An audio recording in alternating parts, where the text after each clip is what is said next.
theyeshiva.net. Okay, we're up to Daf Yud Beis, Amud Beis, Masechta Megillah, close to the bottom of the page, the first line of the wide lines. The Yafked HaMelech Pkid, Mamash, all the way close to the bottom, the first line of the wide lines, Yud Beis, Amud Beis, you see? So, where are we holding in the story? Vashti was eliminated. By the way, it's interesting to know, the Megillah doesn't say that Vashti was killed, you know? The Megillah says that Achashverosh asked what should be done with Vashti. And as the Gemarah says, he asked the Chachamim, the sages, they refused to answer. So then he asked his 7 advisors. And Memuchan said that this was a sin against all men in the entire empire of Persia.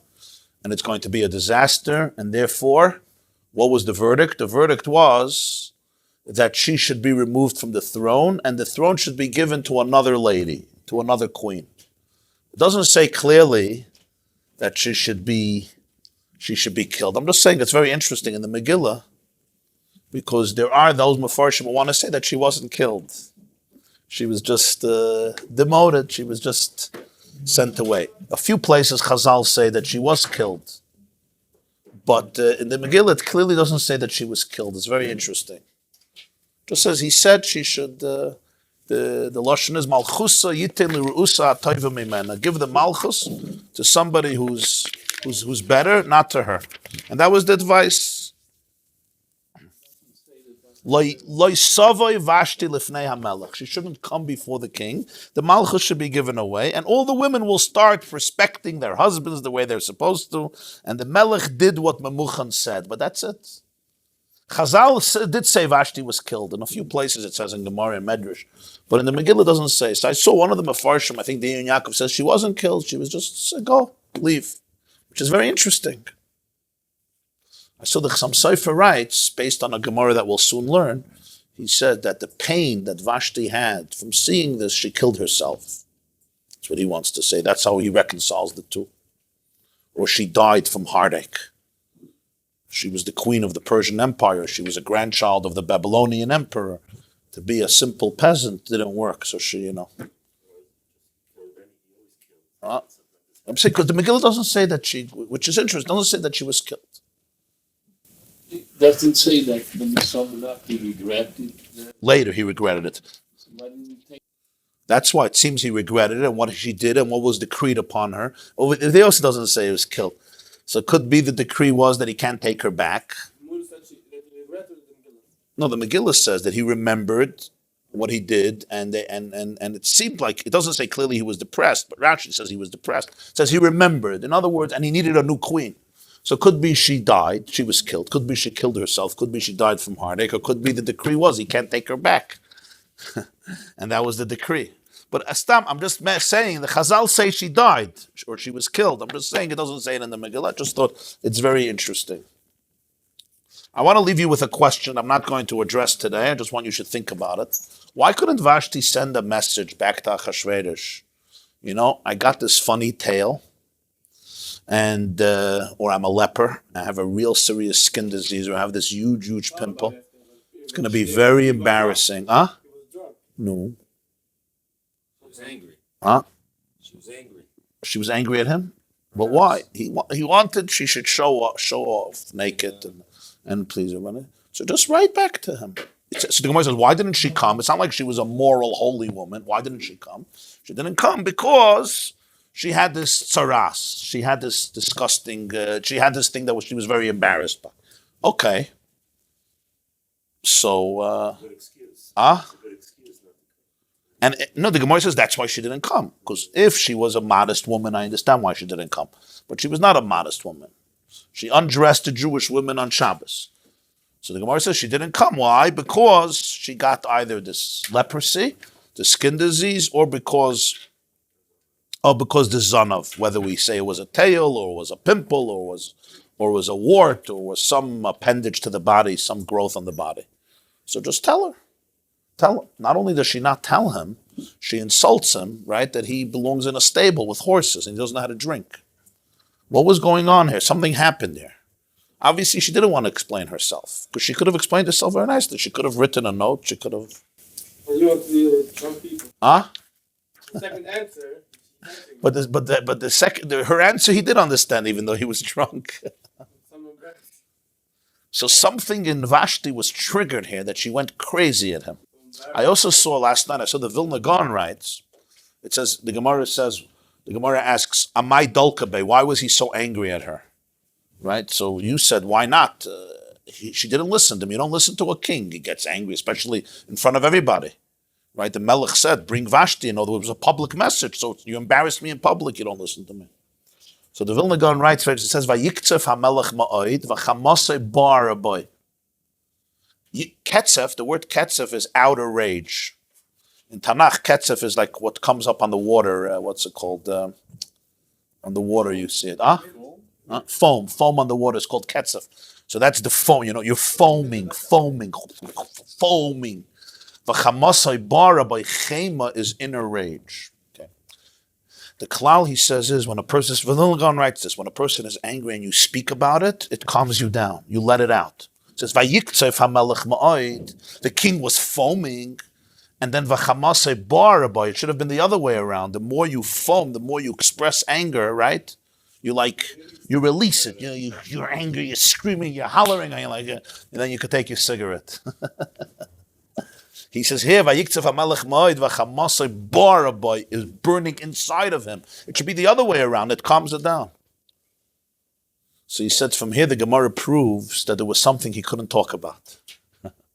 Vayiktzef hamelech ma'oid, that she didn't listen to him. She wasn't coming. But v'chamasei bar aboy, what she told him, that he's an idiot and that he worked for horses, this he didn't share. This he couldn't say to anybody because it was too insulting. She sent a message. She says, this was v'chamasei bar. That's what the Gemarah says, Amai dolkabe kolahai. Why was he burning inside? This he couldn't express. So there were two separate angers. There was the anger for disobeying. And then there was the inner rage for the inside. And he couldn't share this with anybody, even not with his therapist, because it was too insulting that his wife thinks he belongs with the horses and that her father could drink more than 1,000 people and retain his alcohol, and this guy drinks and he sounds like a fool. I thought it was a very interesting interpretation by the Gaon. Okay. Something triggered Vashti. I think it's interesting to figure out what that was. Who's the man? Apparently, their marriage wasn't the best marriage. This is my theory. Their marriage was not, of course, right? Their marriage was not the best marriage. And in a very, very profound way, there was a deep argument, like who's really, she was an heir of Nebuchadnezzar. He's a stable guy. He belongs in the horse. And I think at this moment, it really emerged. She didn't want to tell him that she has a tsaras and a zonov. It was not the issue. She wanted to put him in his place. Did she think she's going to get killed? Probably not. She was overly confident, maybe. Or she was so beautiful, and she thought, he won't be able to live without her, which he couldn't. So maybe this was her own miscalculation. This leprosy, because she had this terror, so she wanted to make herself more important. So she said, "Who are you?" Maybe, she felt so bad about this leprosy, she needed some self-aggrandizement. That's right, she comes from such a... Yeah. There's a beautiful interpretation from the Vilna Gaon also in the Megillah in chapter 1, which says, Hamalka Vashti Hamalka. We'll discuss it later. Okay. Says the Gemarah Vaite, V'yafked hamelech p'kidim b'chol medinas malchusay. What happens now? Chapter 2 of the Megillah, we finished chapter 1, Vashti is gone. Chapter 2 is, the king calms down, he remembers Vashti. His servants tell him, V'yafked hamelech p'kidim b'chol medinas malchusay. V'yikbetzu es kol nara psula toivas mara el shushan habira el beis hanoshim el yad hege sris hamelech shemer hanoshim v'nosin tamrukayim.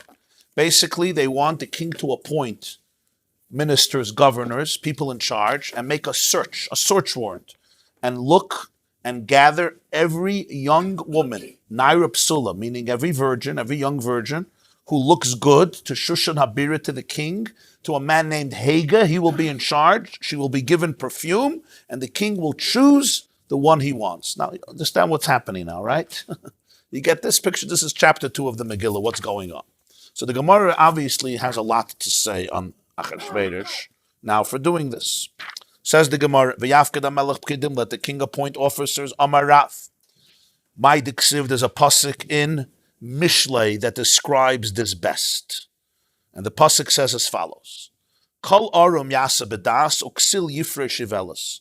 Every wise person, a prudent person, acts with perception, but a fool spreads out his stupidity.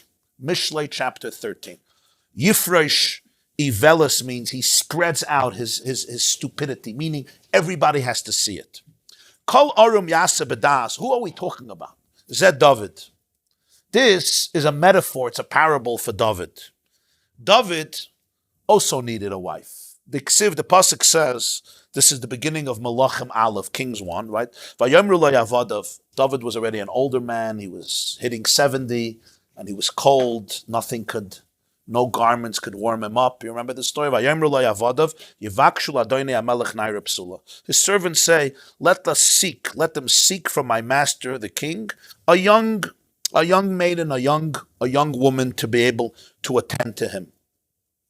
So Kolman the Havale Brata Aisiniela, whoever had a daughter, brought her to him. Everybody would have loved their daughter to be chosen by the king, by David HaMelech. They said, let's search for somebody, and everyone who had a daughter brought her to David HaMelech. It was great. That's David. Uksil Yifre Shivela Ze Achashverosh. The fool who spreads out his folly, this is Achashverosh. The Ksiv, V'yavked HaMelech Pkidim. They say, let the king appoint officers and gather all the women from the kingdom. So basically, everybody realized that what's Achashverosh going to do? He wants every single girl, every single young virgin to come to the palace to be with him. Everybody is going to be with him physically, and then he's going to choose one. So whoever had a daughter hid his daughter from Achashverosh. This was the difference between the two approaches. Even that's what he says. Rashi puts it. Rashi says, you see the third to the last Rashi, Nara, David loy bikesh ela nara achas. David wanted one Nara, one young woman. So kol adam hera l'shluchav es bita ulai titav be'enav.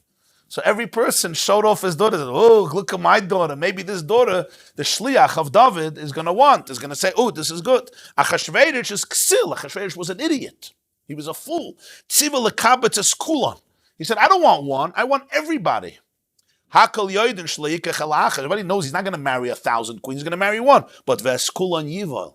But he's going to have relationships with everybody. Manda havale brata metamne. If you have a daughter, you're like, I'm not doing this. Every girl is going to be there, and she's going to be part of a context. She's going to have to be there with the king, right? And lose her youthfulness, obviously, and then be sent home. You know, it's like a lottery ticket. And maybe this daughter.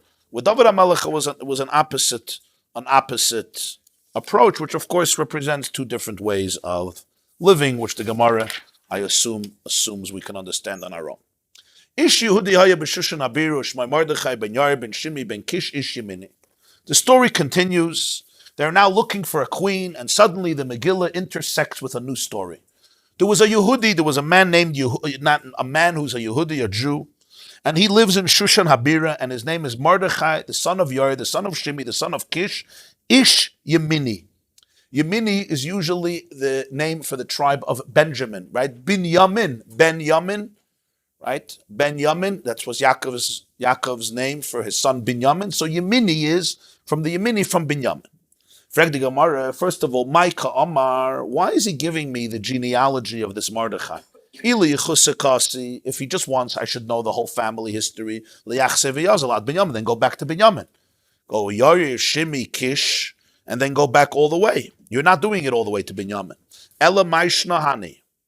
So you want me to know these fathers? I mean, if you want to go back all the way, you want the father, I understand. Yair, Ben Shimi, Ben Kish, then you stop.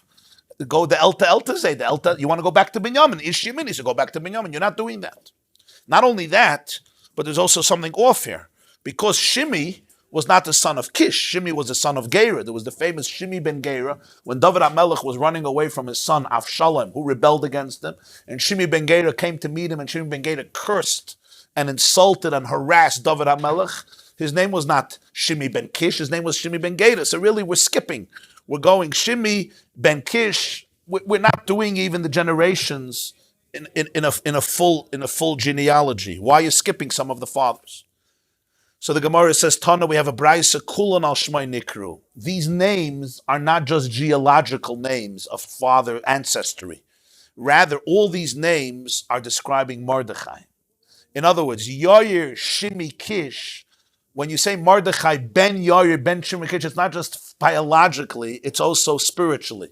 For example, you'll say somebody is a Ben Chayrin, a son of freedom. Doesn't mean his father's name was freedom. It means he is a free man. You say somebody is a Ben Torah. It doesn't mean his father is Torah. It means it's a description of yourself, right? Ben Chayrin means you're a child of freedom. You are a free person. Ben Yair, Ben Shimi, Ben Kish are descriptions of Mordechai himself. Yair, Ben Sheheir, Einayim Shel Yisrael B'Tfilaseh.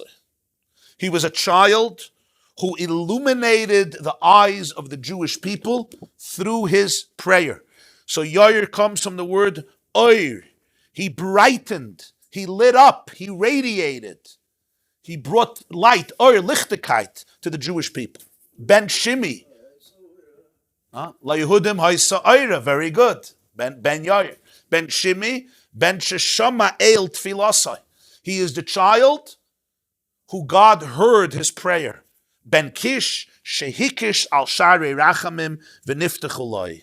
Ben Kish's, he knocked on the gates of compassion, begging that the Jews be saved, and they were opened for him. So he illuminated their eyes through his tefillah. Shimi, God listened to his tefillah, Shemea tefillah, and he managed Hikish. Kish is pounded. He knocked. Hikish is knocked. He knocked on the doors, and the doors were opened for him. They did not remain sealed and stuck. I saw that the Shem Shmuel asks, he says the order should have been a little different. The order should have been Kish, Shimi, and Yair. First you knock on the doors, right? Then you daven. And then you're successful. You light up the eyes, right? So he says that the Gemarah is actually indicating something different. And that is the beginning of the salvation happens when you become aware of the problem.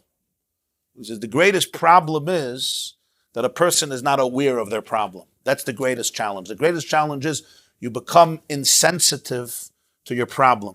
You'll forgive my mashalom again, but we're talking about mashalom this whole morning. The problem of the addict is not that he's an addict, is that he becomes accustomed to it. He's not aware of how sick he is. He's not aware of how dysfunctional he is. When somebody sometimes is in a miserable marriage or in a miserable situation in life, that's not the problem. The problem is you make peace with it. Battered woman syndrome, Stockholm syndrome, you make peace with it. You're like, this is reality. That's the problem. He says, Heir Einayim Shel Yisrael, he opened their eyes to see the seriousness of the problem. Then you'll bang doors. Then you'll already accomplish everything else. The Heir here is not the end of the game. It's the beginning of the game. You can open your eyes and say, OMG. And then everything changes. I thought it was a beautiful insight. The Shem Mishmuel, Rabbi Shmuel of Sachachav. I think the Shem Mishmuel. I saw it somewhere. Sounds like the Shem Mishmuel, huh? Yes, Yedias Hamachala Chatzi Trupa, right? Frag the Gemarah, Karila Yehudi, Alma Yehuda Kasi. You call him Yehudi, which means he comes from Yehuda. Yehudi is Yehuda, the tribe of Judah. The Karila Yemini, Alma Binyamin Kasi. But then you call him Yemini, which is basically the concept of Binyamin. So we have a problem. Did Mordechai come from Shevet Yehuda, or did Mordechai come from Shevet bin Yamin? That's the problem here. And this is a very interesting question. Oh, you say Yehudi means a Jew, because in retrospect, when you said Yehudi, now you have to remember something. This is the first time the word Yehudi is used in the Tanakh. You know that. Yeah. You will not find anywhere Yehudi till Megillah Esther. First time ever. And remember, this is Ivri, Hebrew, Bnei Yisrael, of course, Yaakov, Yisrael, Israel, yeah, Yisrael, different Shvatim, Bnei Yehuda, but not Jews as Yehudi. The first time we're called Yehudim is at this point. And that's a fascinating reality. Really, the Rabbi speaks in Persia about Ivrim and Yehudim. Ivrim versus Yehudim, yeah. So what's the reason for this? So the interesting thing is, says the Gemarah, Amar Reb Nachman says, Mordechai muchter b'nimusei haisa. Mordechai was crowned with many names. He was crowned with his names, meaning the honorable names of both his father and his mother's tribes were both part of his title. What do we mean? So he says, Amar Rabbi Chan, Amar Rabbi Yeshua ben Levi, Aviv me Binyamin, Vimi me Yehuda. His father came from the tribe of Binyamin. His mother was from the tribe of Yehuda. So therefore, even though usually we don't mention the mother's tribe because the tribe follows the father, if you're Jewish or not depends on your mother. But which Shevet you're from, right? If you're a Kohen or a Levi, for example, doesn't depend on the mother, it depends on the father. Nonetheless, in this case, the Megillah wants to honor Mordechai and says both Ish Yehudi, mentioning his mami, who came from Yehuda, and then Ish Yemini, which is his father. So that's Muchter b'nimusai haisa. He was crowned with nimusim, with his names. That's the first answer. Rabbanan Amri, the rabbi said, Mishpachis mizgari zubizu. The families of Yehuda and Binyamin were actually quarreling with each other. Each one was taking credit. Why? Mishpachas Yehuda Imeris, I'm not garim the Mesalad Mordechai. Family of Yehuda says, I caused Mordechai to be born. You know why? Like Katle David l'Shimi ben Gera. David did not kill Shimi ben Gera. Shimi ben Gera deserved to be executed because he cursed the king when the king was running away from Avshalom. But David decided not to kill him. David, of course, is from Yehuda. Mordechai was a descendant of Shimi. Mordechai ben Yair ben Shimi. If Shimi would have been killed, there would be no Mordechai. So Yehuda took credit for Mordechai. O Mishpachas Binyamin Amra Minoi Kasi. Binyamin said, it's very nice, but he's a descendant from us. So each family took credit for him. Yehuda said, he's our child. David saved him, even though biologically he's not. But the reason he's here is because of Yehuda, and Binyamin said the reason he's here is because of Binyamin. Rava Amar, Rava says, Knesset Yisrael Amra Le'idach Gisa. The congregation of the Jewish people said the opposite. Meaning they assigned blame, not credit, blame for Mordechai's birth both to Yehuda and Binyamin because they saw Mordechai as the source of their trouble. Knesset Yisrael, who was forlorn spiritually, were complaining. Look what the Yehudi did for me, the one from Yehuda, and look what the Yemini, the Benjaminite, did for me. Ma'asali Yehudi. What did this Yehudi do to Lekatli David L'Shimi? David didn't kill Shimi, the Salad b'nei Mordechai, the Mekane Bey Haman, from whom descended Mordechai, and he provoked Haman. He didn't bow down to him. He's the source of the problem. If he would have not agitated Haman, there would have been not problems. Why didn't David kill Shimi ben Gera? Look, he should have killed him. He did the wrong thing, and now we have all these problems. Mordechai is creating this new potential Holocaust. And what did Yemini? Lekatle Shaul Agag. Shaul, who was from Binyamin, didn't kill Agag, the king of Amalek, when he captured the king. This Salad b'nei Haman the Mitzar Yisrael. Haman came from him and he oppressed the Jewish people. So basically, Rava is saying this was a lamentation. They were blaming Yehuda and they were blaming Binyamin for all their problems. If we wouldn't have a Mordechai, Haman wouldn't be agitated. And if we wouldn't have a Haman, we wouldn't have any problems. So one David is guilty for because he never killed Shimi, and one Shaul is guilty for because he was from Binyamin and he never killed Agag. Rabbi Yochanan Amar la'olam mi Binyamin ka'asi. Rabbi Yochanan says no, he came from Binyamin. Amai kari la Yehudi. Why is he called a Yehudi? Al shum shekafar ba'avodah zarah. Because he denied, he crushed, he repudiated idolatry, by not bowing down to Haman, who made himself an object of worship. He was kaifer, he fought, and he completely negated every concept of idolatry. Shekala kaifer b'avodah zarah nikra Yehudi. The definition of Yehudi is Haida'ah. He's Maida. He acknowledges the oneness of Hashem and he denies every type of Metzias of Avodah Zarah. Anything. Why is it connected to the word Yehudi? The Gemarah doesn't say, but the Parshas, the word Yehudi comes from the word thankfulness, hapam oida, right, gratitude, or the word Haida'ah, surrender, submission.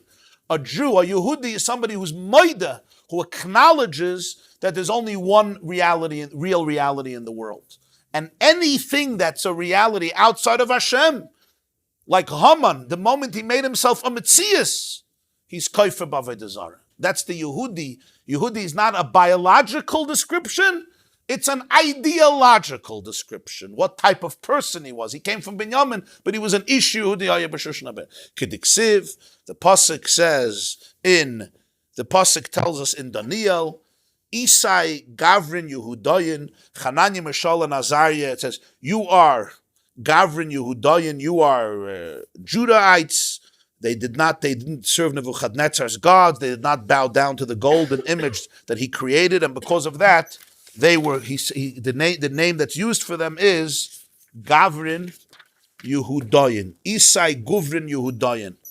Basically, Hananiah, Mishael, and Azariah were three youngsters who were sent into exile with Yechaniah, and they became servants in the palace of Nebuchadnezzar. Nebuchadnezzar created a statue of gold that he demanded everybody to worship as a god. They refused. That's when he had them cast into a fiery furnace. So in chapter Gimel of Daniel, he says, Isai Guvrin Yehudayin, there are Jewish men, Yehudayin, who don't serve any other gods, and they will not bow down to the golden image that you have put up. So Hananiah, Mishael, and Azariah were also not from Shevet Yehuda, apparently, according to Rabbi Yochanan at least. So why are they called Yehudim? Because they were Kaifer and Avodah Zarah. That's what Tosfos writes here, because if you say they were from the tribe Yehuda, you could just say Yehudayin is that they were from the tribe of Yehuda, but apparently he believes they were not from the tribe of Yehuda, which means even in Daniel, you have the reference of Yehuda. I should just add, because this is just very interesting, Rashi in the Megillah says, why is he called Ish Yehudi? He says a very interesting idea. Because the 10 tribes of Israel were exiled by the Assyrian king. Remember, we learned a few days ago in the history lesson that Nebuchadnezzar, before he destroyed the Beis HaMikdash, he first exiled the king Yechaniah, Melech Yehuda. Yechaniah was the son of Yehoiakim, who was a brother of Yahyachaz, and he was also the son of Yoshiyahu. And Yechaniah took over, and Nebuchadnezzar was upset. They told him, you're not going to have a good cub coming out from a bad dog. And Yehoiakim was so bad, you're not going to have a good cub, and therefore get rid of Yechaniah. And that's when he exiled Yechaniah with some of the greatest sages and prophets to Bavel. Only 11 years later did he come back and destroy the Beis HaMikdash after the new king Tzidkiyahu rebelled against him. But there was 11 years between exile 1 and exile 2. Mordechai, we learn in the Megillah, right? We learn in the Megillah about Mordechai, you say it in the Nigun of Eicha. Asher haglami Yerushalayim hagayla asher haglasayim Yechaniah melech Yehuda asher hagla Nebuchadnezzar melech Bavel. So who did he come to Galus with? He came to Galus with Yechaniah melech Yehuda, the king of Yehuda. So Rashi says that even though he himself was from Binyamin, but anybody who was exiled with the kings of Yehuda are called Yehudim, even if they come from another tribe, because they were part of the entourage, I guess, of Shevet Yehuda. And let's also remember that from this point, everybody will just be called Yehudi. Till today, a Jew is a Jew is a Jew. The word Jew comes from where? Not Hebrew, not Yisrael. It comes from Yehuda. Judah is Jew. Because the 10 tribes were gone for the most part, there were only 2 tribes left, Yehuda and Binyamin. The king was from Yehuda, and Rashi says since he followed the king, so therefore that population got the new name of Yehudi. The Gemarah here gives the interpretation either it was a mother and a father, or it was families arguing about him, or finally, a Yehudi is a description of a kaifer ba'avodah zarah. But till this point, they couldn't be called Yehudim. It's very clear why, because there were 10 tribes, 12 tribes. But now there were only 2 tribes left in the majority, and Yehuda was really the king. So therefore, Mordechai got this name of Yehudi because he was part of the exile of Yechaniah Melech Yehuda. That's Rashi's interpretation in the Megillah. The Gemarah does not give this interpretation. It's just a very interesting interpretation. I just wanted to mention that. Yehuda and Benjamin are the 2 tribes that are left? There are some from the other tribes, but the majority of the other tribes were relocated and they assimilated. We haven't heard from them since. It's one of the great mysteries of Jewish history. Within 150 years, most of the Jewish people are not heard of ever again until today. It's one of the mysteries of Jewish history. They're exiled and they assimilate so successfully that we just don't hear from them again. And it happens like this. It doesn't take like 1,000 years. Huh? Why not Levi? There's still Leviim and Chaim. No question. There's from all the Shvatim. The problem is the 10 tribes were living across Eretz Yisrael. The Assyrian king came and he plucked them out of their environment and he sent them into exile and he relocated them. But any one of those 10 tribes who were living in Yerushalayim or in the area of Yehuda and Binyamin, which was Yerushalayim, they could remain, like the Kohanim and the Leviim, because they served in the Beis HaMikdash. So that's why there's Kohanim and Leviim. And we still have Jews from other tribes, but they're the minority. Most Jews that survived the exile were Yehuda and Binyamin, because they were not touched, they were untouched by the Sancheriv. He tried to come to Yerushalayim, but he died, like we learned before. So therefore, majority was Yehuda and Binyamin, but you still had minorities of Jews from the other tribes. Till today, you could be from Yisach. Huh?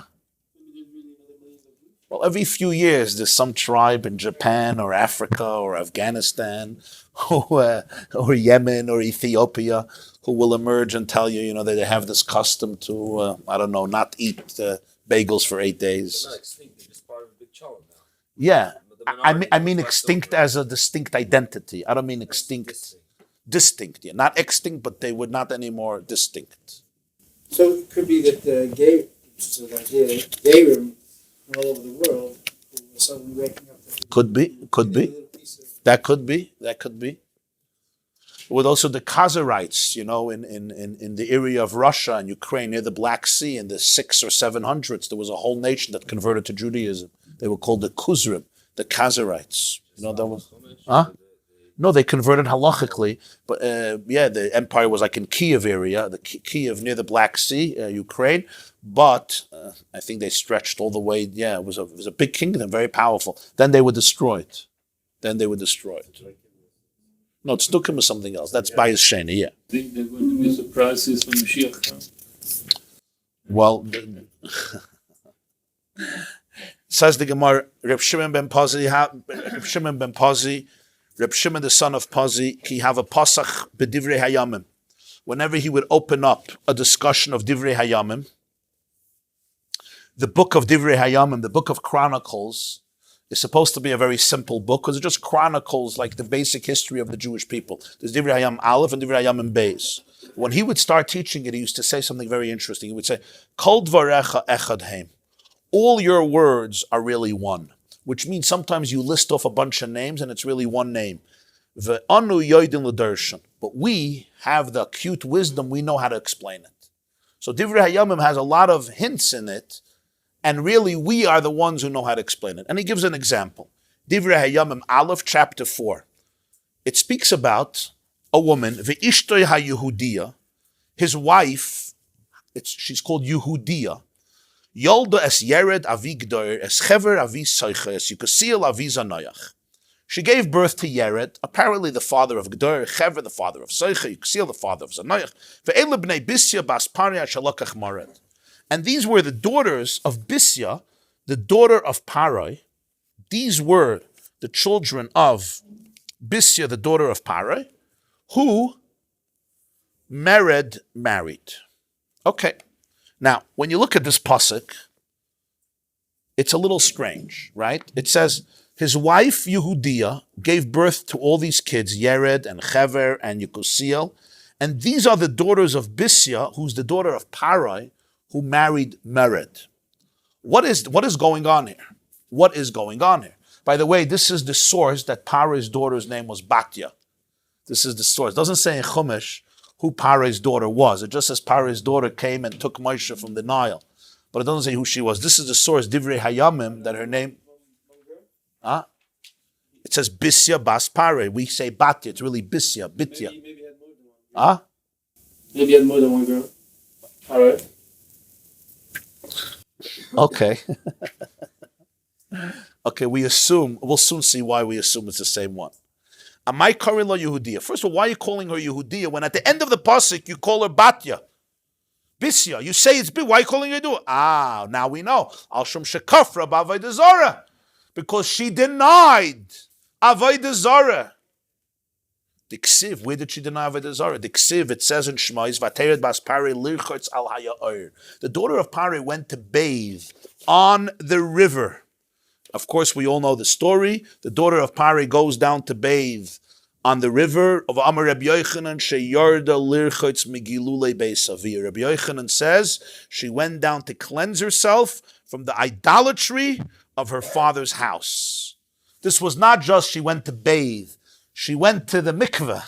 She went to clean up herself, like a type of conversion, like a type of gerus. Rashi says it was a form of gerus. Why is this? What is she looking for? She is, Rashi says, litboil gerus. She is repulsed by her father's baby. Why is Rabbi Yochanan saying? Why can't you just say she went to bathe? She went to bathe. She went to bathe. He can't say she went to bathe literally. She went to bathe. So you could say he was wondering why the Torah tells you she went to bathe. Or maybe that's why she went to the Nile. She went to the Nile to bathe. But the interesting thing is, I think what Rabbi Yochanan is really telling us is, think about the idea. Just think about it practically. Her father should be compared to Hitler or to Stalin. What's the last thing you would think Hitler's daughter would do in life? Save a Jewish kid, take him to the palace, raise him, and pay a woman to nurse him, right? Your father really didn't manage to inculcate some good anti-Semitism inside of you? From all people, you're the one saving a Jewish kid. So Rabbi Yochanan said, this is the story. The story is that when this girl went to the river, she was really rejecting the whole philosophy, the whole ideology of her father. This was not just going into water. This was a mikveh. This was a transformative moment. That's what he's saying. And that's what explains why it says, lirchetz al haya'or. You don't bathe on a river. You bathe in a river. You don't go lirchetz al haya'or, on top of it. Lirchetz al haya'or. But the ya'or was their avodah zarah. They worshipped the Nile Delta. Because they loved the Nile, that was the source of Egyptian irrigation. So that's why she's called Yehudiya. She's called Yehudiya. Huh? She's on top of this idol, yeah. Yeah. She used it for her purpose. Yeah. Even Parah knew that the Yar wasn't an avodah zarah. He knew it was a joke because he went down there and also took care of his needs and everything. He would defecate there, yeah. He would defecate there, yeah. Huh? Yeah. So she was saying, I know that my father it's all false, and I'm rejecting that. Yeah. It says the Tetzaveh writes that in the story of Moshe, so when his mother places him there, it says she puts him in the marsh. What is it called? In the reed, in between the reeds. Yeah. Then later the Targum Unkula says that when Vatasam basuf al svasayar, she puts her at the bank of the river, not in the river, like in the grass, the reeds over there, the bushes. But then the Targum shows that Paro's daughter saw the casket, the box, in the river. So the Tetzaveh says, what's the difference? He says that the Ya'or was an avodah zarah, the Nile was an avodah zarah. A Jew is not allowed to have hana from avodah zarah. So Moshe's box would not float in the river because it was an avodah zarah. But when Paro's daughter came to bathe, so lirchetz megilulei aviha, so she was mavatal the avodah zarah. She said, this is a joke, this is not an avodah zarah. When a guy is mavatal an avodah zarah, it's not an avodah zarah anymore. So now the basket could go into the river because it's eis avodah zarah. Because by a guy, there could be bittul avodah zarah. If a guy has a getchka and he, let's say, breaks an ear and he says, this is garbage, you could use it, you can have enough from it. By the way, a Jew can do bittul avodah zarah. We can't do it. A guy could do bittul avodah zarah. So once she was mavatal avodah zarah through the bathing, she's saying, nah, this is a mikveh, this is no avodah zarah. So now the box could go in. So what the Tetzaveh says. Huh? That's what he writes. Tzafnas Paneach Parshas Shmais. Some people had a clear vision of Torah. Says the Gemarah, Yolda, she gave birth. He continues, he says, Ishte ha-Yehudiya Yolda, she gave birth. Now we never heard that Batya gave birth, so it must be referring to Moshe. She never birthed him, she raised him. If you raise a yasam or your saima, a male orphan or a female orphan, a boy or a girl who's an orphan in your house, the Torah considers it as though you gave birth to them. Moshe would have been separated from his parents because of Paro's decree. He was considered an orphan, even though he had parents. An orphan doesn't necessarily mean your parents are dead. An orphan could mean you have parents, but you don't have a relationship with them. That's why there's people, right? They're orphans even though they have parents because there's no relationship. Moshe would have been an orphan even though they would have been alive, but he wouldn't have a relationship with them because he would have been separated from them. So who raised him? Paro's daughter raised a Yasam and a Yisaima. L'Poyel, she also connected the mother and the child for a few years till he stopped nursing. But then she raised him. So we learn from here that she becomes the mother. When you raise an orphan, you are considered the parent. It's like a pru'urvu, it's like your child.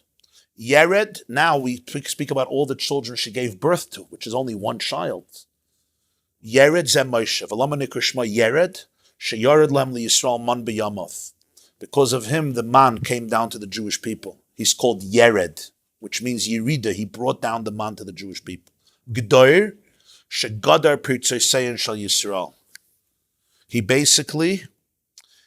fenced in the breaches of the Jewish people. He basically gave them the Torah, which fenced them in from immoral and repulsive behavior. That's g'dor, from the word geder, fence. Chever, shechiber es Yisrael aviyin shebashamayim. Chever means a friend, chibur. He connected the Jews to their Father in heaven. Yukusiel, shekivu Yisrael le'el biyamav. Yukusiel is also Moshe, because the Jewish people looked with hope towards Hashem in his days. Yukusiel is kivu lakel, like tikva, kaveh al Hashem. They looked with hope. Zanoyach sheizniach avinisein sheyisrael. He cast off, he threw away the sins of the Jewish people through his prayers. So all the names, Yered, G'dor, Chever. I skipped one, right? Soichai, Zem Moshe, Shenasalem li Yisrael kesukkah. He became like the Jewish people, for the Jewish people, like a sukkah, a protective covering. He saved them.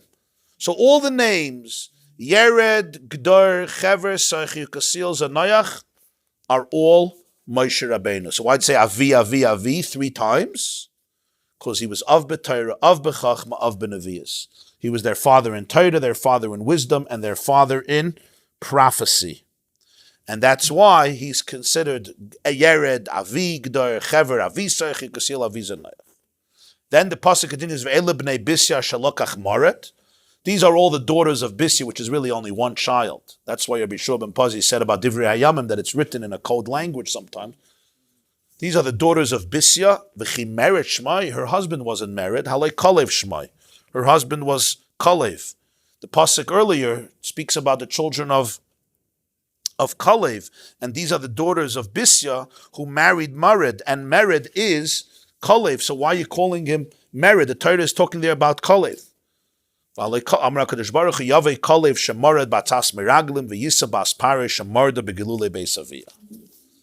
This is fascinating. Hashem said, let Kalev, who rebelled against the plan of the spies, marry the daughter of Pare, who rebelled against the idolatry of her father. So he's called Mered because he was a rebel, and she was a rebel. And rebels should marry rebels, because these are people who don't believe in the status quo. These are people who do not get nispal from others who want to remain in the quagmire of their comfort zones and not stand up to injustice and abuse and idolatry and lies and falsehood. Rebels need to marry rebels because they change the world together. So Kalev married Paro's daughter. You understand? Kalev ben Yefunah married Paro's daughter, Batya. Yeah. Why is he called Mered? Because the Torah is not telling you about the shidduch, it's telling you why the shidduch happened. You know why she married him? She was looking for a Mered. She was looking for a rebel. She wasn't looking for a person to say, yeah. Kalev would rebel against the spies. He had it in his blood. He would not go with the herd. If they're doing wrong, he will speak out against them. And it was dangerous to do it. She was the same kid. She grew up in Paro's palace, and she completely rebelled against her father and everything he stood for. Kalev's characteristics spoke to her. Azus, yeah, chutzpah. Who married Miriam? Who married Miriam? When she died, he married Miriam. Kalev. Yeah. Was Kalev much younger than Basia? I don't know. So Kalev had to have been much older than Moshe. He had to be at least 20 years older than Moshe. Moshe was in the river and he's marrying. Perhaps. They say the Huh? Could be. Yeah, Miriam. And you know why Miriam married Caliph? She was also a rebel. She rebelled against her parents. Her parents separated. The Gemarah says in Saita, and she told her father, "You're worse than Parai," and she got them together. Yeah. Remember, she is the one who got Batya to take care of Moshe, to get Batya to get her mother to nurse Moshe. Yeah. No, she was obviously older. But she was the daughter of Parai. But we see that she's called Yehudiya because she's Kaifer in Avodah Zarah, just like Ish Yehudi. This explains Rabbi Yochanan why Mordechai is called Ish Yehudi. The Gemarah gives a different reason why Caleb married Miriam. Remind me. Because she was very, very ugly, because she had saras. Remember, he wanted to be joined to Moshe's family. I hear. Says the Gemarah, Asher Hagla Yerushalayim im Hagoyla. Mordechai was exiled from Yerushalayim with the exile Amarava Shegala Me Atzmai. He was the only one who was not forced to go into exile, because it says Asher Hagla Yerushalayim im Hagoyla. He was exiled with the exile. What do you mean with? He was the exile. He was part of the exile. No, he was different.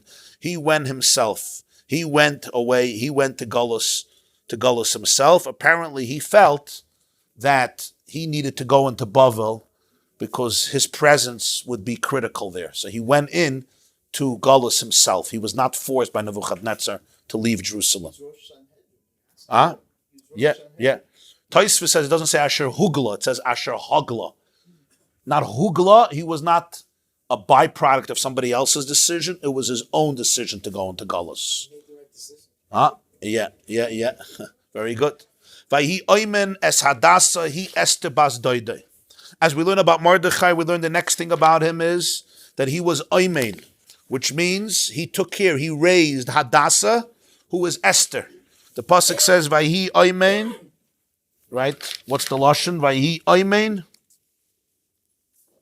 Vayhi oimen es Hadassah hi Esther bas doide ki ein lo ava aim. She had no father and mother, so he basically raised Esther, Hadassah, who's Esther. So the Gemara says, Karila Hadassah ve'Karila Esther. Who is she, Hadassah or Esther? Tanya Reb Meir Omer Esther Shma. V'lama nikra Shma Hadassah, Shema Tzadikim shenikru Hadassah. Her name was Esther. Why is she called Hadassah? Because Tzadikim are called Hadassah, myrtles, like a Hadas. V'cheinu Omer and Schaya v'hu Omer bein Hadassim, and he, the angel, stands among the Hadassim, among the Tzadikim. Rabbi Yehuda says, no, Hadassah Shma. Her name is Hadassah. Lama nikra Shma Esther. Hashem shoysam asteres dvoreh. She concealed her words. Shenemar ein Esther mageda, says Amma. She would not tell Achashverosh about her background and her nation. Esther comes from the word concealment, like Hester. Rabbi Nechemya Omer, Hadassah Shma. Her name is Hadassah. Lama nikras Esther. Shayu umas ha'olam kairin roisa al shum istahar. The reason she was called Esther is because the nations of the world used to call her Esther, naming her after the moon, as though to say that she is as beautiful as the moon. Because Sahara, Estahar, in Aramaic, is the moon. So the name Esther is similar to Sarah. They called her the moon. She was as radiant, as beautiful, as gorgeous, as I guess, heartwarming as the moon at night. Ben Azai Yomer, Ben Azai says, Esther, Loi arucha v'loi ktsara haisa lebenis ka'adasa. She was neither short, she was neither tall, she was an average height, like a myrtle, like a hadas. A hadas is a myrtle that we use.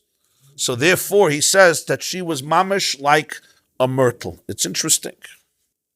She wasn't too tall, she wasn't too short. She was an average height, like somebody once said about their child. Ich will nicht so sein a größer Chacham, ich will sein a größer Typisch, not too smart and not too dumb. People who are too smart are complicated. People who are too dumb, Chana asked that, right? It says, it's true. No, Chana said about her child, she wants Zera Anoshim. So the Gemara says in Brachas, like Goiva, like a malament, normal. I want. This I can understand, but the analogy to a myrtle. Why a myrtle branch? But a myrtle branch is myrtle branch. What is the average about it? They're all the same size. A myrtle, you ever saw a myrtle? It's not too tall, it's not too short. It's not a giant redwood. You never saw a myrtle? Huh? Of course it's relative. Everything is relative. Huge ones also. Huh? Myrtles? No. You don't have huge ones. That's his point. You don't have. It means they are all the same size? We're allowed. It still doesn't. That's why she was called Hadassah, because she was the height of a myrtle. Beinani, yeah. Beinani is Hadassah. Rabbi Shul ben Karcha says, Esther yirakroikas haya. You know why she's called Hadassah?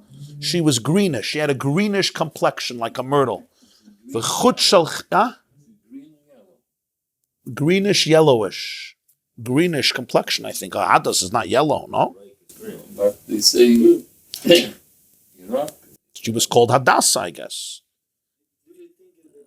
V'chut shel chesed mashachala, but she was endowed with a touch of grace.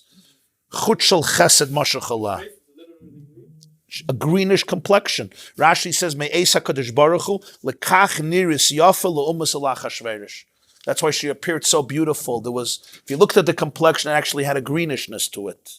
It should have made her not so appealing to Achashverosh and all the nations.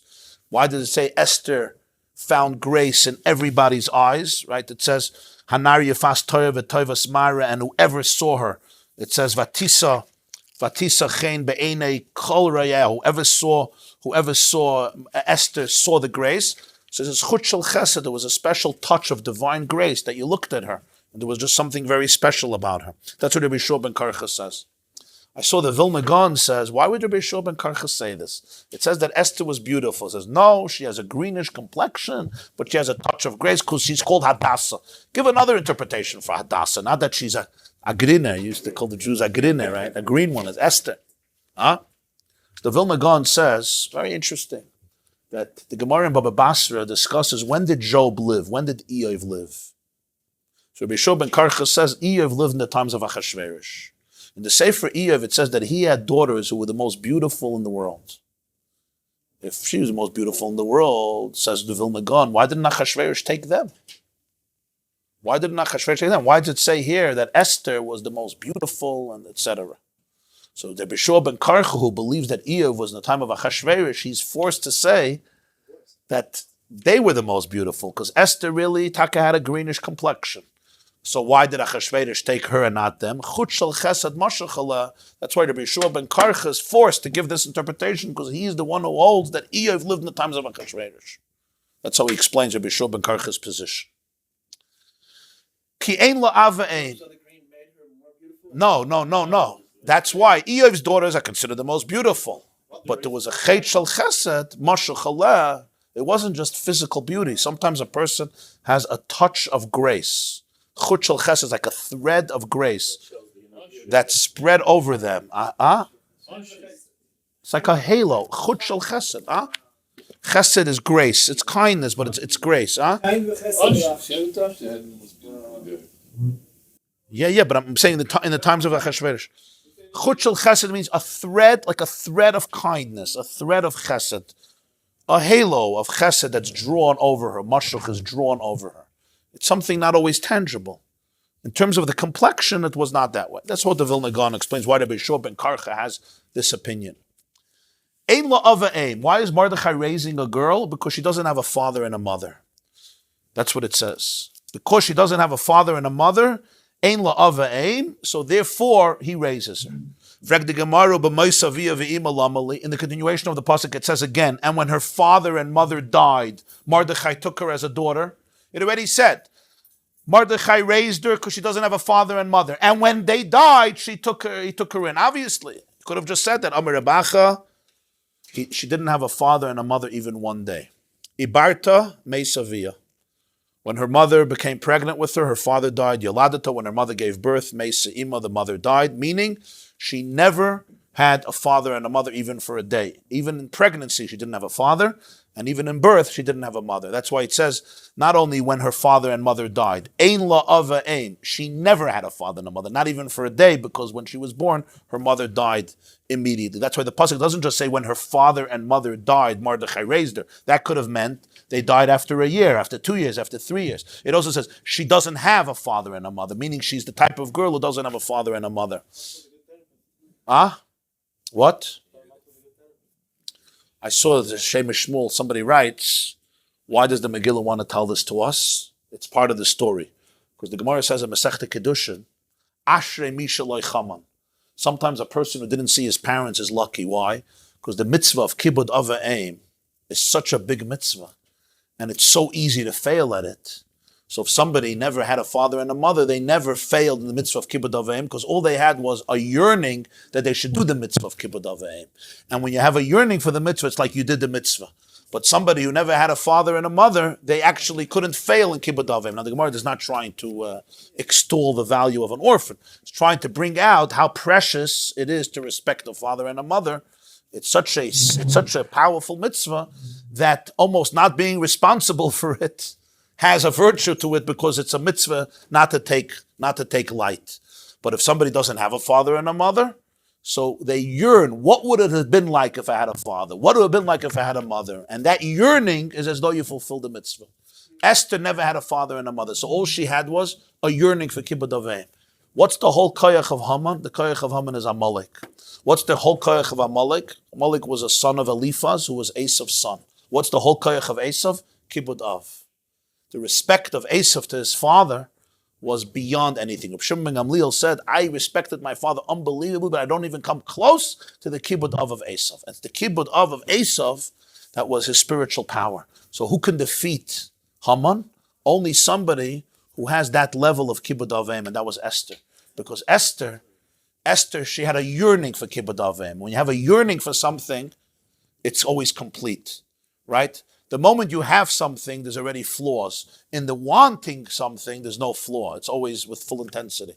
She never had Kibbud Av V'Eim. She had the yearning for Kibbud Av V'Eim. So here Kibbud Av V'Eim was the highest level that can be. Once you have a father and a mother, you have issues. But, she never failed in Kibbud Av V'Eim. She never failed. So she could be the only one who could defeat Amalek. Abaya didn't have parents. Mashman, the Mordechai took her when she was a newborn baby. Yeah. Her mother gave birth and she died. So Mordechai had to take her in. He had such a position there. There must have been other people involved. He knew his priorities. He wasn't part of the world. He was his own man. He didn't look at the websites what to do. He didn't wait for the WhatsApp. And it says when she was taken to the palace, every day he walked in front of the place where they kept all the women. Every single day he walked there to find out what's happening with her. Shleimaster. How long did he do this for? But that's many years later. I'm saying when she was taken to the palace, why did he walk every day? Send a shliach. You're the head of the Sanhedrin. Send one of your Talmidim, the guy who anyway is not learning. He's ADD, sits and makes trouble in yeshiva. Let him go to Chatzar Beis Hanashim. He'll actually enjoy the position. Huh? Is Mordechai married? That we're going to discuss in a moment. Huh? What? Every single day he went to look for her. Every single day. Huh? I'm saying every single day. He didn't say every day. B'chol yom v'yom. He had to leave the shia and say, "Guys, I gotta go to the women's section of the palace," and he would just walk. He wasn't even speaking to her. He couldn't speak to her, but he would walk. Ladas shleimaster. With Sanhedrin. Huh? I don't know. He used Waze probably. Sanhedrin what? Were they content with what was happening? Esther moving into. They had a choice. Vatilakach. You see, he was the tyrant of the time. He said, So "Come." they rounded up the girls. They didn't volunteer. That's what it says. They rounded up everybody. That's why you tried to hide her, but if he couldn't, he couldn't. But the Gemara is going to now discuss all this. The Gemara says now, Vaiter. When the father and mother died, Mordechai took her as a daughter. Tanna Mishum Reb Meir, fascinating. Al Tikra Labas Ela Labayas. It says Labas, but really it could also be read Labayas without a yud, but it could be interpreted, he didn't take her only as a daughter, but as a home. Which means, of course, what does it mean as a home? It means that he married her. She became his house. Beisai zu ishtay. Because it says, why would Gemarah say this? Because it says, Lekacha Mardechai. He took her as a daughter. It doesn't say he took her as a daughter. Haisa, she was like a daughter. The word Lekacha is the word in Tanakh used for Kiddushin, betrothal. Ki yikach ish isha. A man takes a wife. So that's why Reb Meir believes that this is a concept of Kiddush. Now, obviously, we know why it doesn't say in the Megillah. The Megillah was written during the lifetime of Achashverosh. The last thing Achashverosh would have to read is that his queen was really married to his prime minister. That is not a good recipe for Jewish serenity in the Persian Empire. So we could understand why the Megillah wrote this, but wrote it Labas, and then the Jews will already understand Labayas. Took her as a baby, the car for her. Obviously, but he also marries her. He marries her. They're relatives. It says Bas Doidai, right? They're relatives, but he marries her. And the Gemarah says, V'cheinu oimer, is there a proof for this? It's a big chiddush.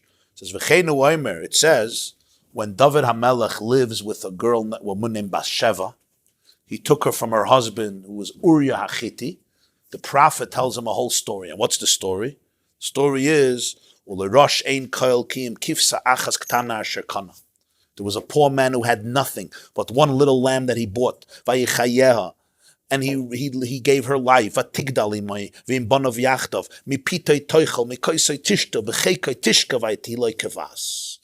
This little lamb was raised with him and with his children. They ate together from his bread. She drank from his cup. She slept in his bosom, and she was like a daughter.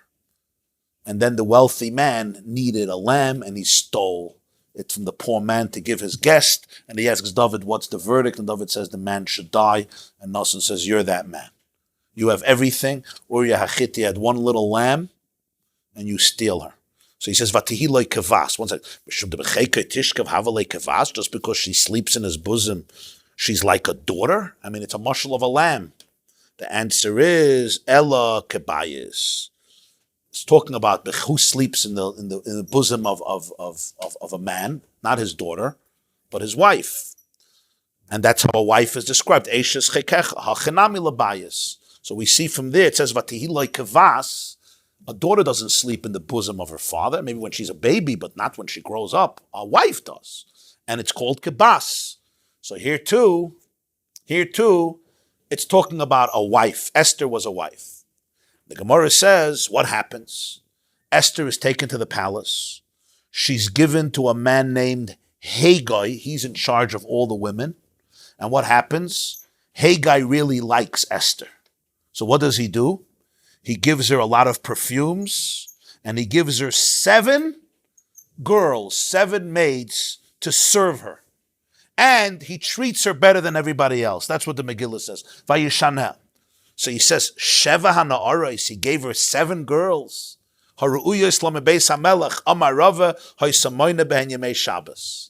She used these 7 to count the days of the week. Every one a different day, and one was reserved for Shabbos, and that's how she held count, and she knew when Shabbos was. She retained her Jewish identity. It says that this fellow Haggai treated her better. He gave her deference. Vayishaneh, he changed her l'toif. What happened? Amar Rav, what's pshat? She'echila machal Yehudi. He gave her Jewish food. He gave her Jewish kosher food, which was unique. Shmuel Amar, the opposite. He'echila kadle de chaziri. He fed her fatty hog bacon, which was considered a delicacy. That's a good question. She didn't tell anybody that she's Jewish, but they knew that she was raised in a Jewish house, Mordechai's house. So they thought Mordechai just took in a homeless orphan, a Gentile. They didn't know the truth. But Esther said, listen, I grew up in a Yiddish shtub and they eat kosher, so do me a favor. This is just the diet that I'm used to. And he took care of her because when you change your habits of eating, it can affect your beauty, so he took care of her. Also, she might have told him that the Jews are very busy with hygiene. They have special ways they slaughter and they eat and so on and so forth. The Ben Yehoyada, the rabbi of Baghdad, writes, he says, till today I know Gentiles in Iraq will only eat kosher shechita.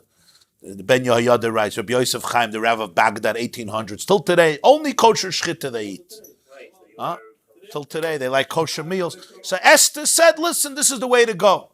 Shmuel says he gave her delicacies. Kadla de chaziri. What's kadla de chaziri? Fatty bacon. Rabbi Yochanan Amar Zeiroinim. He fed her seeds, edible seeds, peas, beans, kernels, right? That's what he fed her, which of course is kosher. In other words, it was a real healthy diet. Because when you eat seeds, everybody's into eating seeds today, right? This is the source. Esther ate seeds. It says about Hananiah, Mishael, and Azariah and Daniel. Remember Nebuchadnezzar's boys. The steward took away their food, which was treif, and he gave them seeds. And after 10 days, they looked much better than all the other youth because they didn't want to eat the treif of food of Nebuchadnezzar. The steward was afraid. They said, don't worry, you take our treif of food, you give us seeds, and it's going to be good. And they looked much better than anybody else because when you eat seeds, you're sprouts, very good, sprouts and wheatgrass juice. This is the source.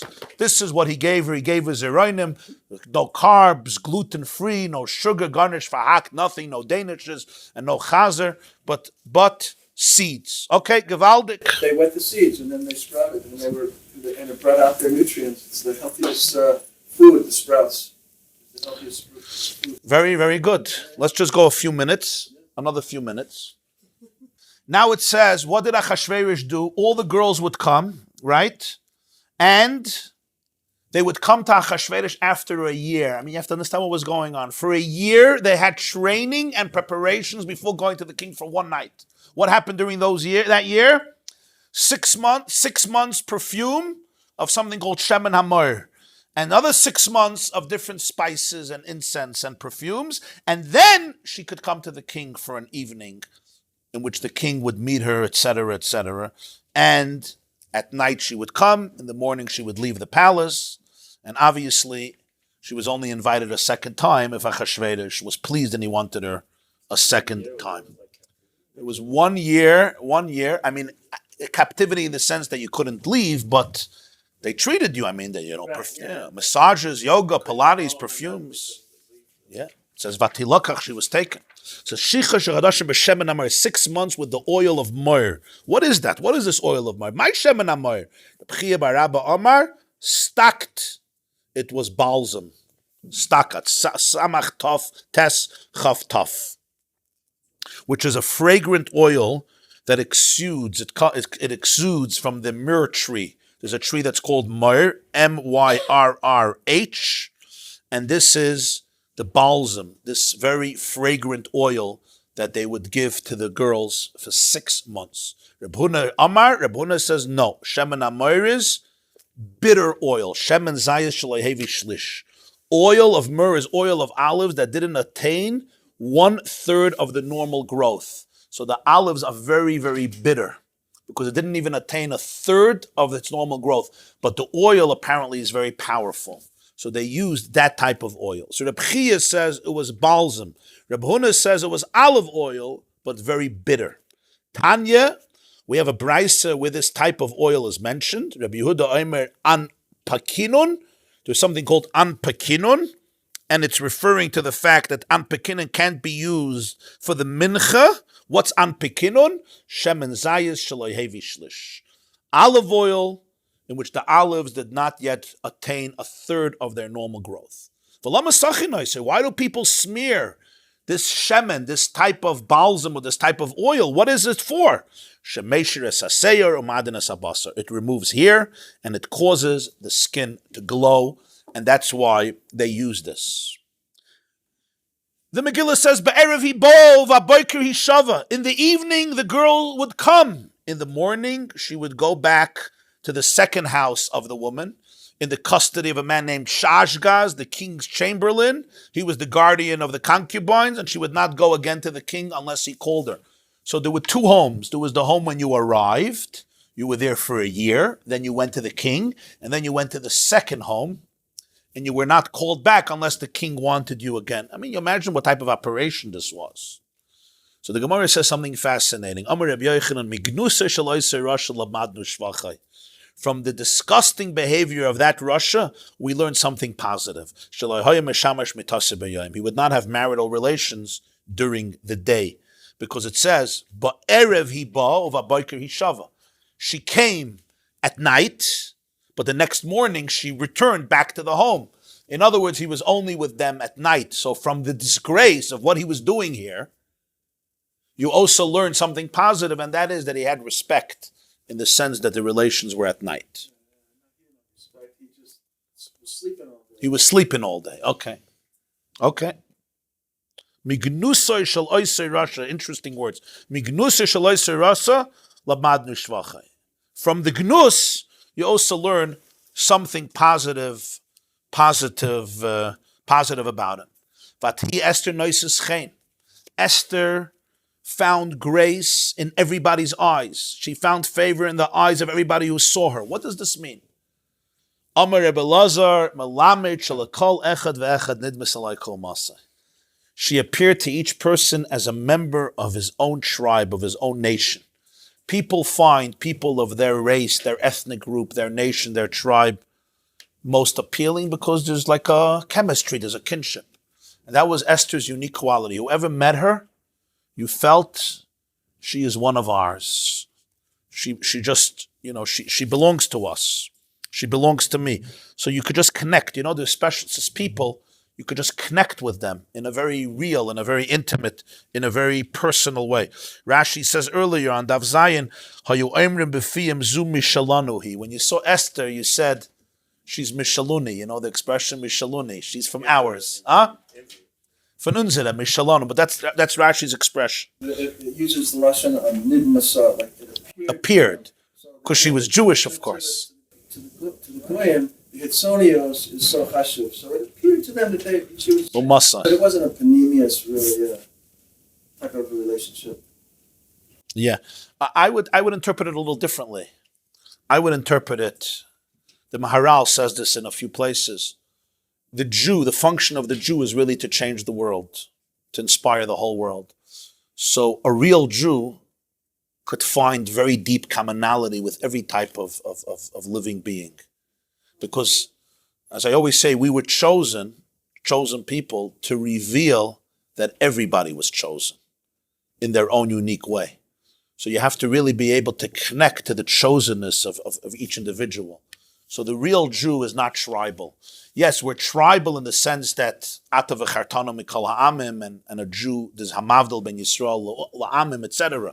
But not tribal in the sense of phobias and insecurities, and I can't speak to you. And that's what you see by Esther, that everyone could feel completely comfortable with her. And you'll see people who are bigger, larger than life, everybody feels comfortable with them because they know how to make you feel comfortable, and most importantly, they know how to really connect to you. They don't hide behind the camouflages of tribal insecurities. You know what I mean? That's how I understand it. And it's a very powerful trait when you see it. It's a very powerful trait. Like to really be able to make people feel that you're one of them in a good way, not in a place, not from insecurity, but from strength. Sometimes you make everybody feel that you're one of them because you don't know who you are. So I'm you. A chameleon. What is it called? A chameleon? Chameleon, right? You're always changing colors because you're a people's pleaser. But that's not the Vart here. The Vart is on the contrary. You're larger.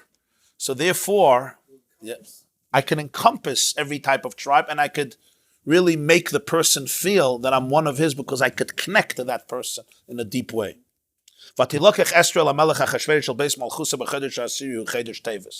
She's taken to the king, to the palace, the 10th month, the month of Tevis. Why does the Megillah have to say it was the month of Tevis? And if it was Shvat, and if it was Kislev? I'll tell you why this was part of the miracle. Yerech shenena guf min haguf. Tevis is the coldest month of the year. It's the month in which one body derives more pleasure from another body because of the body warmth generated, and Achashverosh would be more likely to desire Esther in such a month. That's why Hashem arranged she should be taken in the month of Teves. She should become queen and save the Jewish people, because in the month of Teves, it's very, very cold. Now remember, this is 2,600 years ago. So, it's very cold. You could light a bonfire, but it's a very cold time. Yes. So therefore, the body is cold, and the body desires the warmth of another body. So it's yerach shenene guf min haguf. The body enjoys the body. Vayav hamelech es Esther mikol anoshim vatisa chein v'chesed lefonov mikol apsulos. This is quite a pasuk.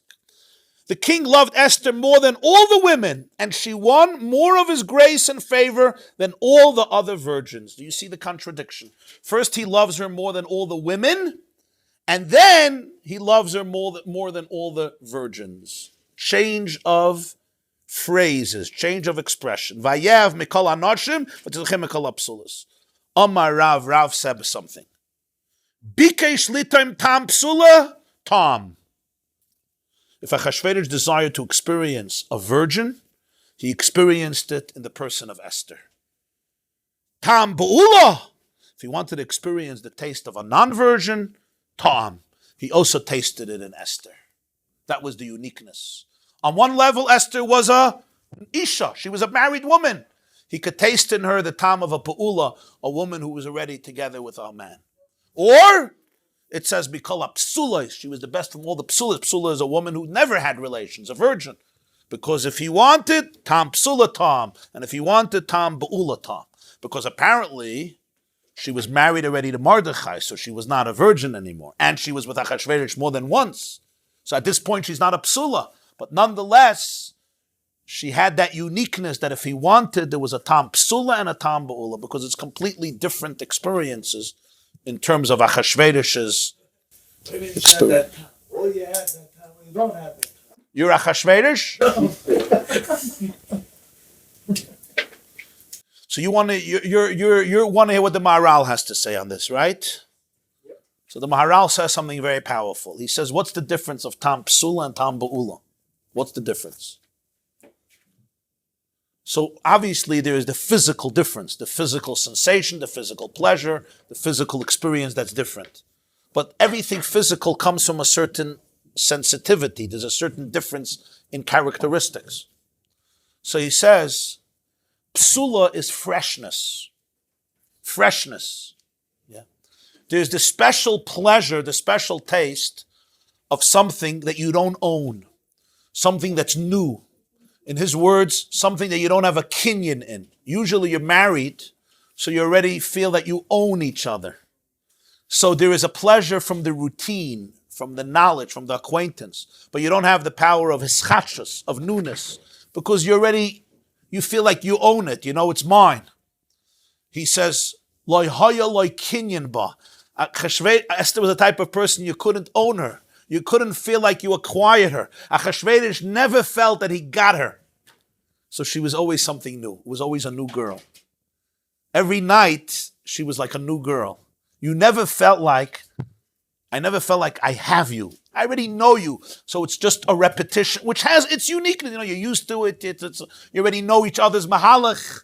That's one element. And I think the Maharal is telling us something unbelievable about marriage. And that is the greatest marriages are the marriages in which you always remain curious, inquisitive. The moment you feel you have it, you know everything, there's no surprises, it's already something is missing. The uniqueness of Esther was, he never felt, yet sneeze brings it out, always brings it out, because it's like there's secrets, there's still surprises, and it's like, and also you don't own the person. So that's what Maharal says, Lo hoya lo kinyan ba. He never had a kinyan in her. I got you, I know you. It's new. Tam psula tam. He could be Tayyim. Ratza bikesh litim tam psula tam. Tam ba'ula tam.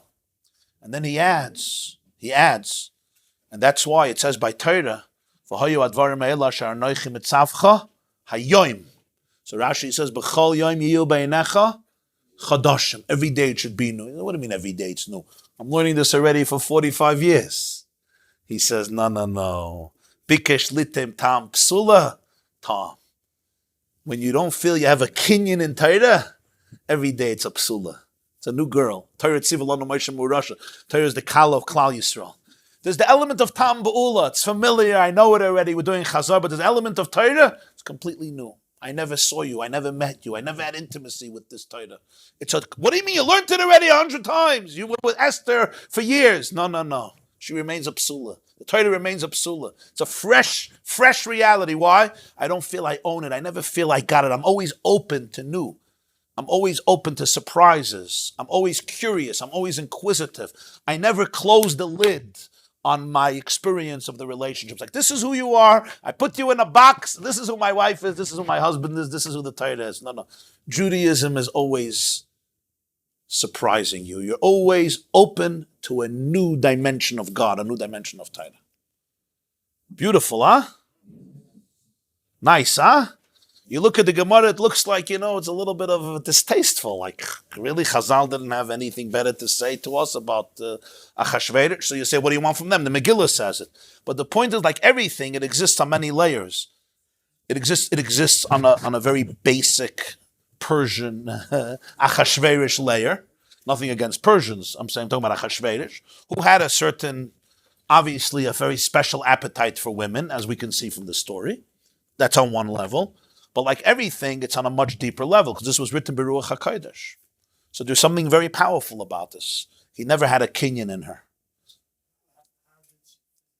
And for men, it's a very special feeling. When the woman, when you don't feel like you have everything, there's a part that's off limits, and there's a newness, it's very special. That's the value of Taras HaMashpacha. The value of Nida, of Taras HaMashpacha, people think it's 2 weeks you can't do what you want. No. It's a hischachos. It's like a new marriage. The Gemarah says, L'chavaval baila. It's like the night of the wedding. What's the uniqueness? It's a new metzias. I don't know you. I'm in for a surprise. The concept of distance means that you don't belong to me. There's always a newness. There's a part that's off limits. If there's a part that's off limits, there's always an element of freshness.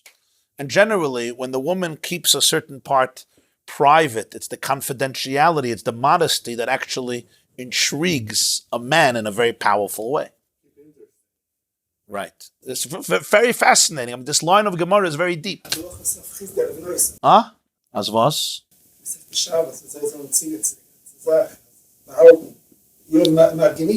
What Rabbi Chizda told his daughters. Yeah. Okay, let's learn for another 4 minutes. Beseder? 4 minutes. Why 4? It sounds better than 5. You know when they write on the package $4.99? Why don't they write 5? It sounds better. Says the Gemarah, Vayas HaMelech Mishta Gadol. Which daf? Yud Gimel Amud Aleph, all the way on the bottom, 4 lines from the bottom. Vayas HaMelech Mishta Gadol. He loves her, he makes her the queen, and he makes a huge party. And what happens at this party? It says, Hanachal HaMedinas, he gives a discount, a tax discount. And Vayitin Masis Kiyad HaMelech, he sends gifts. So the Gemarah says, this comes after the Megillah tells us that Esther never told Achashverosh or anybody where she comes from, right, her nation. So the Gemarah says, Avad Mishtaya, he made a party for Esther, Mishta Esther, V'loi Galyale. She still would not tell him where she came from. As the Pasuk says, after the party, Ein Esther Mageda, she still wouldn't tell. Doli Karga, he took away taxes. He made a discount of taxes. Doli Karga means he remitted the het tax. On everyone there was a het tax. Because of her, Loi Galyale, she still didn't reveal her origins. Shadar Pardishne, he sent gifts to important people in her name. Basically, he was glorifying her and giving her this honor. Look at this feast. Look at the tax discount. And everyone is giving her credit. And she should now feel in debt to the king and tell him whatever she wants. She didn't reveal origins. The party didn't help. The taxes discount didn't help. And the gifts didn't help. Huh? He really didn't own her. You see why he comes here? That's why she remained a psula. This girl did not sell herself to her husband. The mystery remained. And maybe that's what helped her remain a psula. Like, who are you? I don't even know who you are. Like, I don't even know if your real name is Esther. You know, Hadassah, Esther, Hadassah. Right. I don't even know who you are. It's a famous expression. The only thing we knew about Harry was that it wasn't his name. Pretty deep. The only thing we knew about Harry is that it wasn't his name. That's all you know. That's what he knew about Esther. All I know about you is that I don't know you. But you know what? That's pretty deep knowledge. Because the worst is if you think you do know me. He knew that he doesn't know her. And that freaked him out and it probably made him very, very curious and mysterious. Uvi kovitz psulas shenis. The pasuk says, he gathered girls a second time and Mordechai is sitting in the gate of the king. I don't know, you have a queen. Why are you now gathering new girls? We covered psulas. And in the same pasuk it says Mordechai is there. So the Gemarah says, Azil shakal eitzam and Mordechai. He went to get advice from Mordechai. How do I find out who this girl is? You know, Mordechai is like playing dumb. You know, I took her from the streets. He said, how do I find out? Amma, you know what Mordechai says? Ein isha miskana ella b'yerech chaverta. A woman is not made jealous except through intimacy with another woman. Literally, it means she only gets jealous through the thigh of her fellow woman. What does this mean? What does this mean? The only way she gets jealous is if her husband takes another woman. She gets very jealous. So basically, Achashverosh, it's time to take other girls. She'll take other girls. She'll feel that she'll feel jealous, and then you'll get her to do what you want. Now, what was Mordechai really thinking? He wanted she should find another woman and let Esther go. That's what he wanted. This was his brilliance. She was taken. She did it. She wanted to be in Achashverosh's palace halachin cup. She wasn't interested. So Mordechai is the one who told her not to say, and now he's giving Achashverosh advice. Yeah, he wanted to hopefully find up some other girl, maybe with not such a greenish complexion, and Esther will be free. Esther will be free. Also remember, Esther was married to Mordechai, so she wouldn't be jealous if Achashverosh takes another wife, because she actually had a husband. It's not her husband taking another wife, it's her fake husband taking a second wife. Achashverosh didn't know this. So that's also you have to understand. Still, she would not tell Achashverosh anything, and that's why the next pasuk says the Ksiv ein Esther magadis malat. Right after this, he gathered girls again, and Mordechai was at the gate because Mordechai gave him the advice, and she still would not say anything else. Have a wonderful day. That was 3 minutes, by the way. Can you see over the Rabbi one more time? I want to be able to say it right. Yes. The Tetzaveh asks a question. It says that when Yocheved hid Moshe in the basket, so it says she put him basuf al svas hayaor. Miriam. Yocheved took the basket. The mother probably. Miriam stood there to watch, but the mother did it. Right? So Suf is like the marsh at the bank. Svas is not in the river. Svas is the edge of the river, the bank of the river. Backwater reeds. So it's like the reeds. There's some mud over there, some bushes, some shrubs. It's watery, probably. It's like marsh, but it's not in the air. It's on the side. It wasn't floating and swimming in the river. Kefnar. When it says that Batya came down and she discovered the basket, right? So the Targum Onkelos translates that it was in the river. So the Tetzaveh says, what happened? And his answer is, a Jew is not allowed to have a no from Avodah Zarah, even though he was a baby, an infant. But his mother wouldn't put him in the Ya'ar because it was an Avodah Zarah, because the Egyptians would worship the Nile Delta. So she put him at the bank of the river. Once Batya, yeah, we're done. Once Batya came to bathe in the river, and Rabbi Yochanan said, why did she bathe? She got rid of the Avodah Zarah of her father, so she was mevatel the Avodah Zarah. She was Mavad Avodah Zarah. She turned it into a joke. She says, I need a mikveh from this Avodah Zarah. On the contrary, it became a tool for gear, for transformation. So Ois Avodah Zarah. No Avodah Zarah anymore, so the basket could float in the river. In the beginning, Tzipor Yocheved had to put it on the bank of the river. But once she was Mavatla Avodah Zarah, now they can go into the river. Tzafnas Paneach ala Torah Parshas Shmois Rabbeinu Yosef Rosen, the Rogatshava Gon Sarah Torah, whose yartzeit is Yoel A, Adar, Tov Reish Tzadik Vav. Tainus Esther Mukta, 1936. He was the Babbitt, right? The Rogatshava. That's from the Better Kept Secrets. I know a friend of mine gave me a sefer on his life and said He was very close, very, very close. Children? They know. They were married, I don't know how long. Yeah. We don't know of a child. We'll soon see we'll learn tomorrow about going from Achashverosh to Mordechai. From Achashverosh, there's a child, Daryavish. For Mordechai, we don't know a child. I don't know how many years they were. Yeah. This class is brought to you by theyeshiva.net. Please help us continue the classes. Make even a small contribution at www.theyeshiva.net/donate.